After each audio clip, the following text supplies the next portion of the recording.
Alright, what's going on, guys? Trev back again, here to bring you another video. This one's going to be doing your daily Walking Dead video for today, leading up to The Walking Dead Season 7, Episode 14. It's called The Other Side. First question for this one is, do we think Simon could actually catch Daryl or Maggie?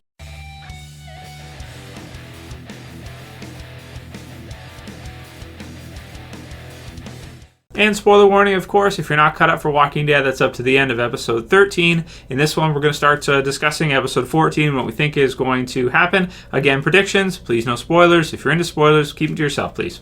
So, really good stuff. The promo for this one, I think, looks really, really good. With, of course, as I discussed in the predictions video, the sniper rifle stuff with Sasha and Rosita attempting to assassinate Negan, which looks really exciting.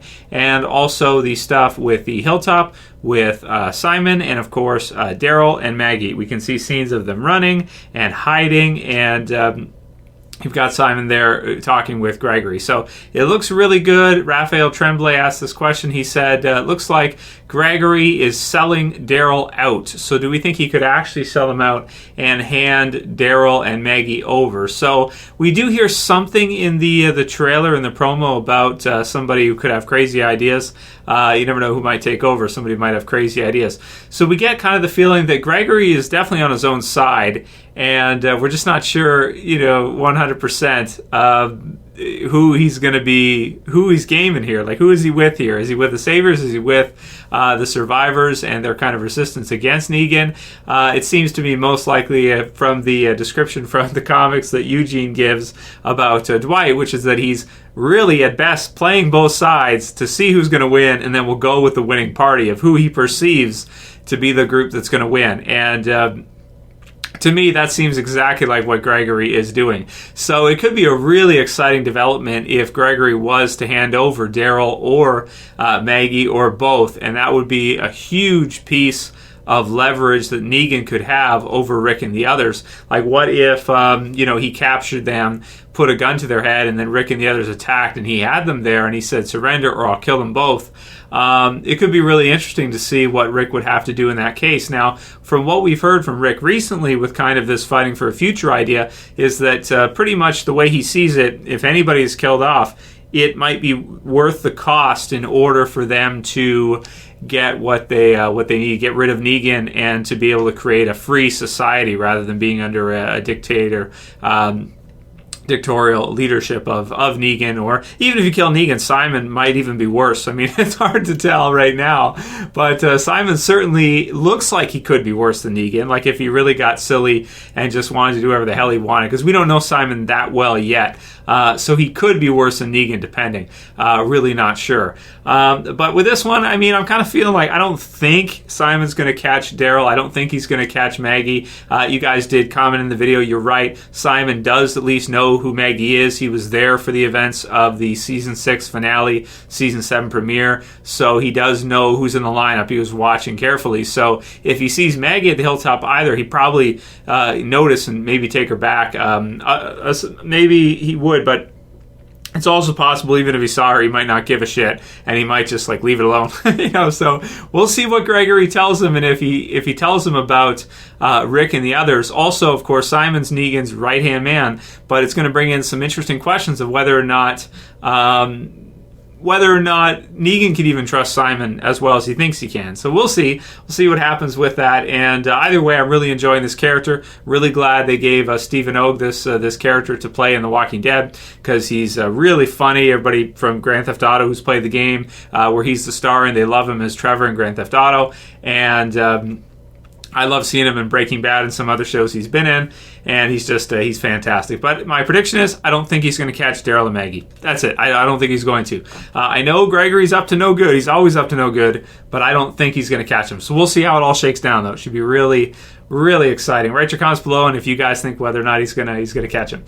Young King FPS Gaming says, "Hey Trev, how can we stop spoilers in the Walking Dead community? Or how can we stop spoilers?" You can't, bro. Really, the only party I'd say that could stop spoilers is AMC. Unfortunately, over the years, they have not been able to keep it locked up.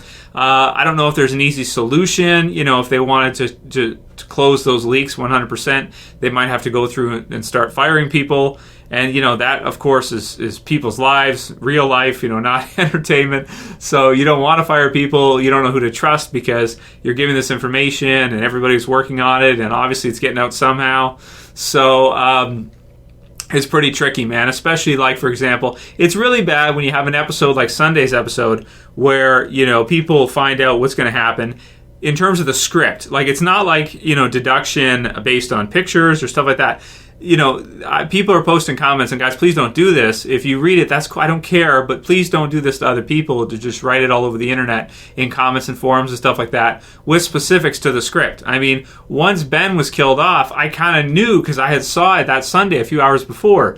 It's like, oh shit, man, so I don't think there's any way we can stop spoilers. I wish there was a way, but it seems to me like there isn't. And I do agree that it's not good for the show. It is bad for the show to have scripts leaked. That's a different thing than just minor spoilers. I mean, if you have major character deaths and the specifics of how the characters are killed leaked, that is a different situation. And I do kind of wish AMC could get a lockdown on that. But it sounds like they've done a few things, but obviously they're still getting out. So it's what it is. Maybe what we'll do is just on Sundays try to avoid the comments, guys, and try to avoid forums and stuff like that for the last couple days before an episode, because it seems that specifically within the last couple days, scripts and things like that in detail are getting leaked or spread around. People understand, the deaths and the order and things like that. Breaking Rick says, hey Trev, why haven't any saviors gotten sick from eating the infected pigs? So this is a really good question. Can't wait to see if this actually comes about. I think it would be good to do in this episode 14 or 15, before the end of the season anyway, because now that Richard has been killed, it can kind of be like Richard's legacy, and it can also give him another scene that is something directly as a result of his actions when he was alive. So it could add to Richard and make him even kind of cooler if they were to do that and have a whole bunch of saviors get sick and start puking everywhere and die. Maybe have, like at the beginning of the episode where they show us the things that have been happening recently, show us the scene of the pigs and that, and Richard saying that, and then show us a bunch of saviors puking their guts out. But you'd think by now enough time has passed so that they probably cooked and eaten those pigs already. So maybe at this point we're to assume it just didn't work. If we don't see it by the end of the season, I'm going to assume Richard's idea just didn't work to get the pigs to eat all of the gunky zombie flesh and everything before handing them over to the saviors. So that's kind of unfortunate. I kind of wanted to see that, and I also thought it'd be an intelligent way to kind of break down some of the saviors' numbers. I thought that would be kind of cool. So, but oh well, what can you do? And they did show it to us, so we'll see next few episodes. But if not, then I think it's kind of a miss. I think it would have been cool to see that, but maybe it just simply didn't work at all. MonkeyTWD says, I don't understand why people say that The Walking Dead is dying. It still gets a lot of views per episode, and it's still AMC's most important show. The Walking Dead isn't going anywhere, and it's going to last for many seasons from now. So I agree with you, Monkey, and I hope you're right. I hope that's true. It's not dying. I did a video on this topic specifically, but definitely it's lost some steam this year. It's lost a step, right? It's not dead. It's not done. It's not probably going to end this year or next year. I know I've addressed some of the questions or comments about that. I think The Walking Dead will go on strong, but I don't think every season is going to get 17 million views every episode. I mean, you're going to have highs, you're going to have lows. This is a new story they're building up to, and if you look at episode 13 and how great it was, we had a few episodes leading up to this point with The Kingdom that weren't stellar. They weren't amazing episodes. So, you got those episodes to develop the characters, get everything set into motion, and then we have a payoff episode with episode 13. So you need some episodes like that. It's true. It doesn't mean you have to like all those episodes, but they need to do them in order to make you care. Otherwise, you really won't care, right? So it's just, it's what it is. But yeah, I mean, I'm hoping The Walking Dead and Fear the Walking Dead last a long time and are really great because, and do well. Because Game of Thrones is ending in 2 years. I won't have anything to watch in the summer after these next 2 seasons.